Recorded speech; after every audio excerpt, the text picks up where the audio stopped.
So I came into this game thinking it would be a pretty easy victory because OKC, I believe, didn't have not Westbrook, but Durant. And I think I played this game about a week and a half ago or something like that. As you can see, he went baseline in the first play. So I knew I was in with a game with a more experienced player, right?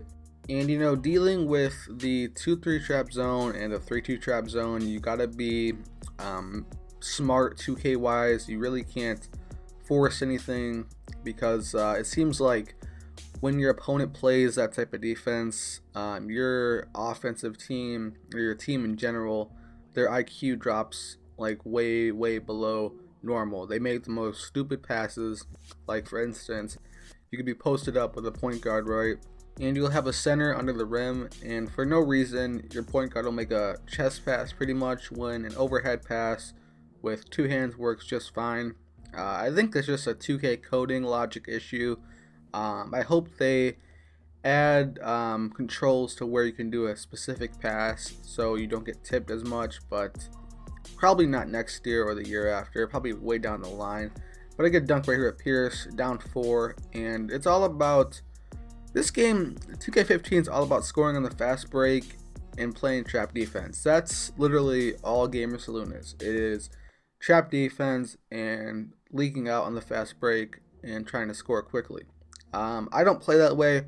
I'm more of a jump shot type of guy. I mean, I really don't try to go baseline or post drive or anything like that. I just run my plays, try to get open jump shots, and if I win, I win.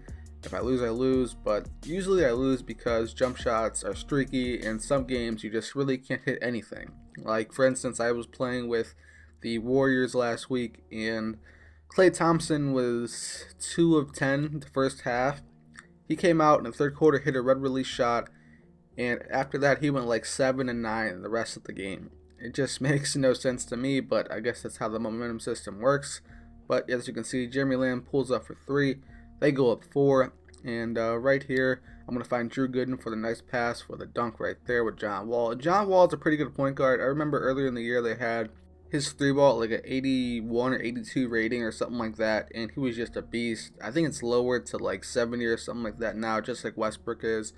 Westbrook was a 68 with his 3-ball, but I think it's a 71 now, but he still hits it like he has an 84 3-ball rating. But I think that's just OKC in general.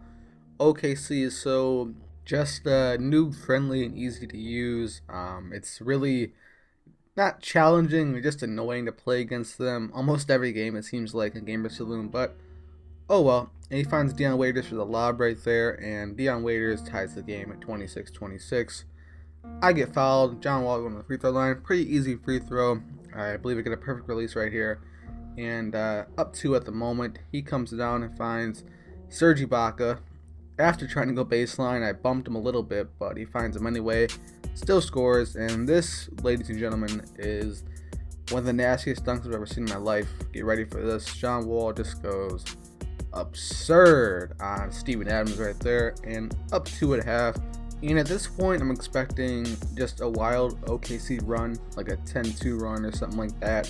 But Gortat blocked Ibaka, which is rare, and I find Beal for the 3 right there, going up 5. And at this point, I feel comfortable with my lead because once you're up like 3 or 4, psychologically, it's an advantage for you because you know you can let them score, but you know you're still up. So that's what I always try to do in my games. But he's trying to go baseline again, forcing. Not going to work versus Gortat, who's 6'11", versus Westbrook, who's 6'4". But this is one of the most painful possessions I've ever seen. He gets bailed out right here with an Anthony Moore jump shot went right in his face when I played like perfect defense the whole way. But what can you do with OKC? Gonna find an A right here. I thought he was gonna miss this, but it rolled in surprisingly and got the 2 right there. And I'm gonna find him again for the standing dunk. And this is how it should work in 2K15. Players should bite on fakes and stuff like that, and big men should finish at the rim with authority. And speaking of authority, I was watching a Game King YouTube video on how to use Dwight Howard.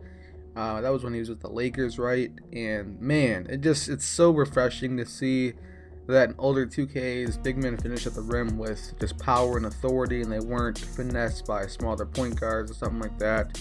And hopefully that's brought back for 2K16 because big men are basically worthless this year. I mean, Like, you really can't fake out people and take one dribble for a standing dunk either. You can't drop step to a standing dunk like you could in 2K12. It's just so difficult and frustrating to deal with that when, because basically 2K15 is a guards game. It's guards and forwards game. Big men are worthless, like I said. Right there, I missed an open jumper, but I go to the rim with a smaller guard, get a contact layup over two people, and a tough one at that right there. Nene can't finish over Anthony Morrow of all people. Nene has at least a 50-pound advantage, and he's like 4 or 5 inches taller, so what does that tell you? But gonna find John Wall right here for the buzzer beating 3 to go up 1, and at this point feeling a little shaky, but I go to the rim and somehow John Wall got the go in over Steven Adams. I don't know how, but up 4 at the moment. He tries to through Deion Waiters to no prevail, misses that, pushing the break with John Wall. And I see Pierce and Beal, but I find Beal. He doesn't come out to cover, so I shoot it anyway. Finally make a 3, up 7 at the moment, and somehow this worked. I don't know how. He spun his way to the basket and made a contact layup over a 6'11" Nene with a 6'3" point guard. But that's OKC for you. And I get the crazy and one right here. Pretty much the game's over. About to go up 10 with John Wall. And there's really nothing he can do unless he gets a crazy momentum run, which I doubt at this point. And Beal is going to put the game away right here with a perfect release 3. And he's going to quit out the fastest I've ever seen. But if you enjoyed it, drop a like and subscribe. I'm out. Peace.